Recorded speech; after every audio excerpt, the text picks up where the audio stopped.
first night, I saw Sunim for the first time, and of course he's very striking as a very strong but looks very warm and friendly person. He answered questions, and one of the questions he answered really felt like this is wisdom. He really has wisdom. But then the next day the retreat started, and I had an interview with him, and during the interview he said something to me. It was a little long, but I remember I suddenly thought, I've been waiting my whole life to hear that. And I really deeply felt this is what he's saying is coming from his experience. And I had the feeling he could show me the way. I moved in 6 weeks after I met Seung, I moved into Providence Zen Center. I did three-day retreats in those 6 weeks, and then I quit my job and I moved into Providence Zen Center. I went there because it was the main center in America of his teaching, and because maybe Zen Master would spend more time there than other places.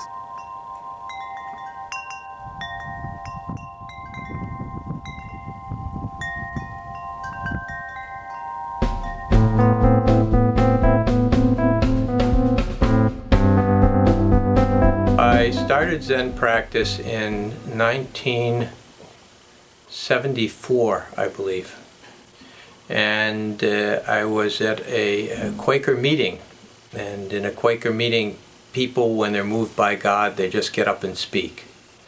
And one gentleman got up and spoke and talked about how he had gone to a Zen retreat and how cold it was, and unincluded he felt in many ways, and isolated, and how much he liked Quaker meeting. And immediately after the Quaker meeting, for some reason, I went directly to him and I said, "Where did you do this?" And he said, "Right here in Cambridge." "Why are you asking?" And I said, "Because I want to try that." And so I went over immediately and met Zen Master Sahn and set a 2-day retreat. Understood nothing that he said, but he had wonderful energy, so I just kept going. The thing that I found appealing about Zen Master Sahn was the simplicity and the clarity of his teaching and the enthusiasm with which he brought it to the practitioner. He allowed it to be alive, and there was no dogma, and the forms were clearly just forms. They were not right and wrong or good and bad. They were just a form that allowed us to practice together. Every formal talk he gave, he would use this. And this way.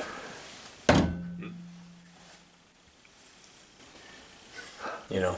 Yes. Is the moon shining in the sky, or is the sun setting in the west? No moon, no setting. Then what? There's snow on the ground, and it's clouds are in the sky, something like that.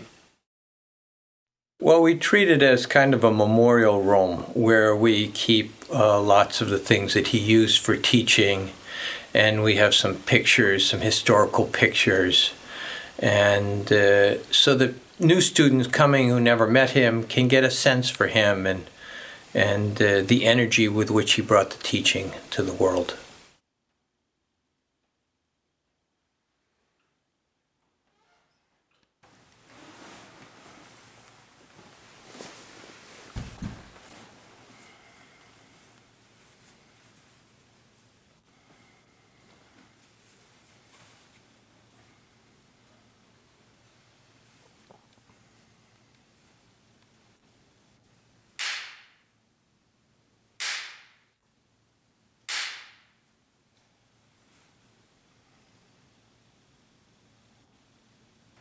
What I do is I sit in the Dharma room and I hit the CHOGYE for each of the sittings, and I'm there every day. And it brings about a kind of continuity that if you haven't sat a long retreat, is something that you need. Because a lot of people come in and say, "I can't believe you said all that," because they can't. They don't know how it's done. But if you have somebody there that they can see that actually does it and is nonchalant, because I've been doing this for a while, so I'm pretty relaxed about it. So they have somebody that they see that just gets up, goes over there, sits down and has the meal and moves one thing or the other. It goes a lot smoother.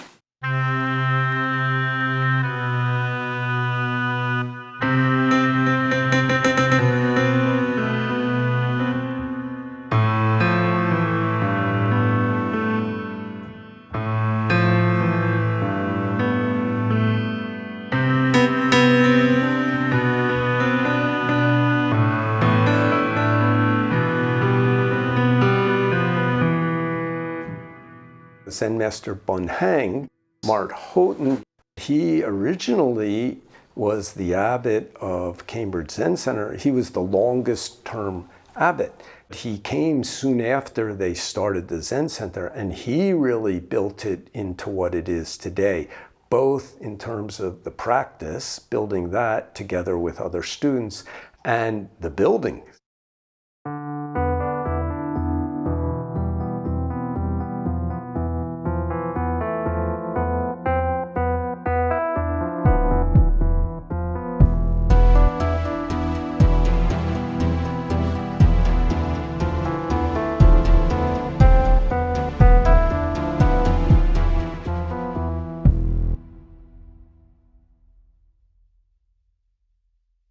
I'll tell you why I sometimes wish I lived in a Zen center.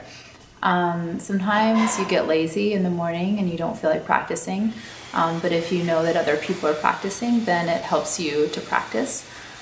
So I've been meditating for about 7 years and still have a hard time having a daily practice. So sometimes I do, sometimes I don't. I always think if I lived in a Zen center, gosh, it would be so much easier to have a daily practice. So that, I think, is one benefit.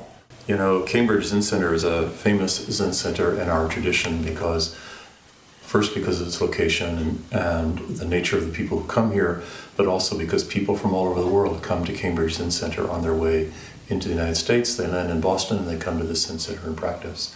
We have, even today, many residents who were born in other countries who continue to practice here. What is interesting about the people who come here is many of them are very well educated people. Many of them are leaders in their fields of study and endeavor, but nonetheless they have some question about what does it mean to have a good life? What is my job as a human being? And of course that's the point of our practice, to discover that, to ask that question. So we help people cultivate that question and look into their own lives to find out what it means to be a human being. So all the knowledge, there are all the libraries of these famous universities nearby, those books don't touch this question.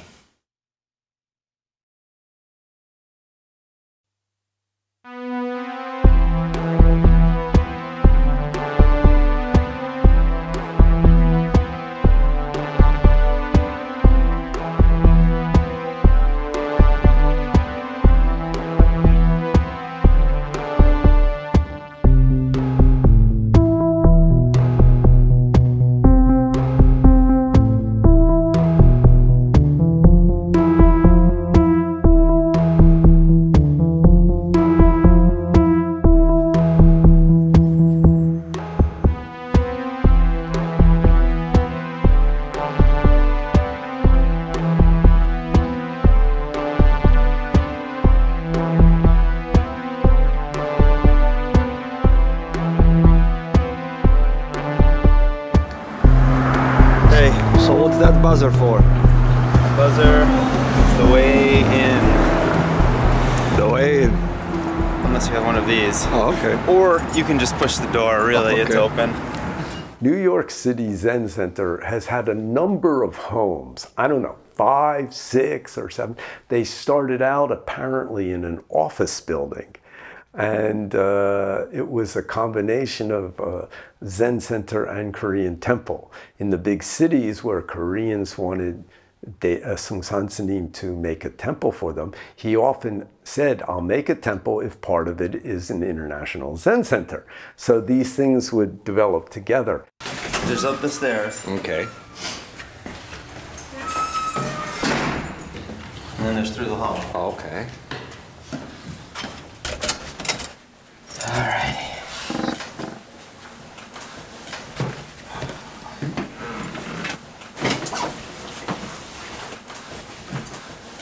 So Nick, these are all robes for practitioners? Yeah, everyone gets a spot. We have the guest robes over there.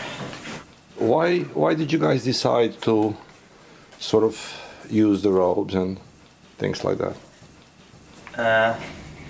Not Like- just have people come in their own leisure clothes. Well, the way it was explained to me by one of our senior-most teachers is that Americans like costumes. So, just like in karate classes, we have colored belts in this country to make people feel special. Well, I'll tell you, it's And nothing. robes. But also, it's because no matter what you come in with from the street, everyone more or less looks the same and has one less thing to worry about.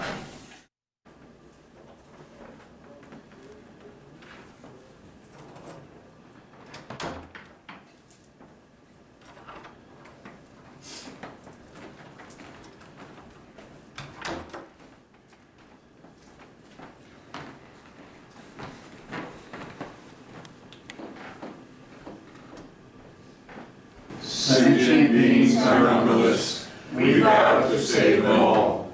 Delusions are endless, we vow to cut through them all.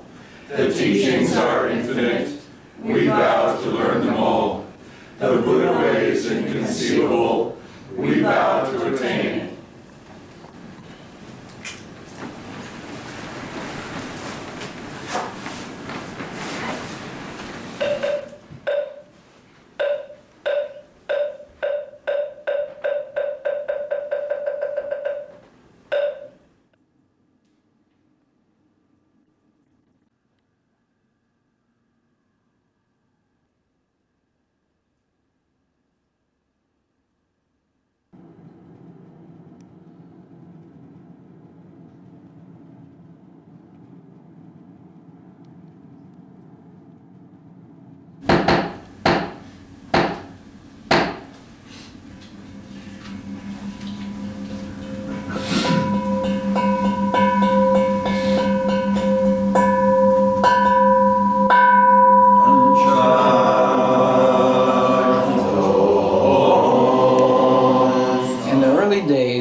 Early 70s to mid 70s. I came to practice at Kwan Um Zen School in 1975, and at that time Zen Master Seung had a something like a rule that in Zen centers practice had to go on every day of the week, or else it was not considered a Zen center.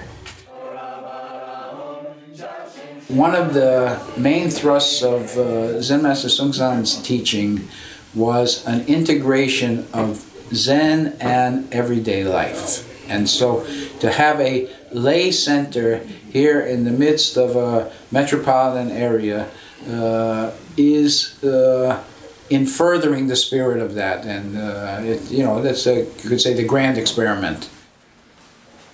People often feel that New York is a hard place to live because it's on the go 24 hours a day, and because people are crowded and busy and running and not connected with each other, and there are a lot of distractions and a lot of noise. A Zen center provides an opportunity for people to find some kind of anchor and some kind of clarity in the midst of that.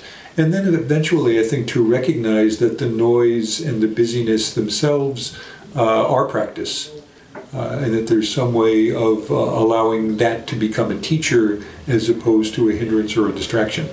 We're right in the middle of the East Village. It's absolutely crazy outside.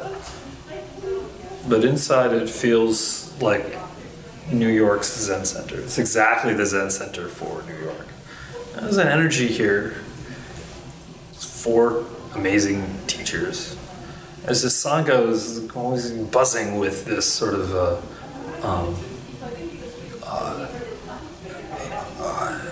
the practice energy is just a straight continuation of the city energy, but it's as calm and as compassionate as the energy at all of the other places in Kwan Um School where I've sat. I currently am the head Dharma teacher here, which means that I sort of officiate on the larger practices usually. And I keep track of who helps to lead the practices on a daily basis. And a lot of other little things, just, we all help out as much as we can just to coordinate everything and to make sure that everything runs smoothly and that there's always someone to open the door for whomever comes to practice. I'm French, and I arrived here in New York like 5 years ago. I was very interested in Buddhism in general and Zen, but I meditated before to different places before to find this one. And the reason why I arrived here was just because it was closer to my home, so I just tried. And finally it's where I found my best match for my practice. And I would say the advantage of having, our Zen center is quite small, the center itself, because it's in the middle of New York City. But I think it's great because it makes you understand that you can finally practice anywhere. Of course, when I do retreats sometimes in Providence, and it's a wonderful environment, a wonderful place, very quiet to practice. But I think it's good for me to have something in the middle of the city where I live, where life is very very fast, very exciting too, but where you need sometimes a place to quiet your mind, and finally it's possible even here.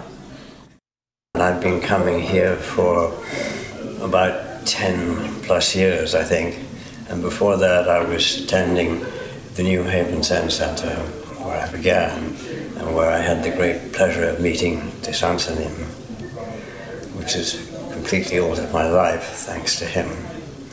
And the benefits that he gave me of trying to understand myself and of trying to let go of attachments and balance my life. I'm forever grateful to him and for the school that we have. In New York, which you know is a little bit harassing at times, it is absolutely marvelous to have a center and a sangha here, and to come here regularly and practice with people of a like mind and so on, and reminds us constantly of how we should be behaving and how can I help you. I am Korean American. I was born here in New York City. I don't speak Korean very well. I really am pretty much American. Coming here, chanting in Korean has sort of rekindled this desire to learn or reconnect with Korea a lot more. And it's made Korea much more accessible, as a matter of fact. So I actually started reading Korean. My reading has gotten better, and my understanding has even gotten better as well.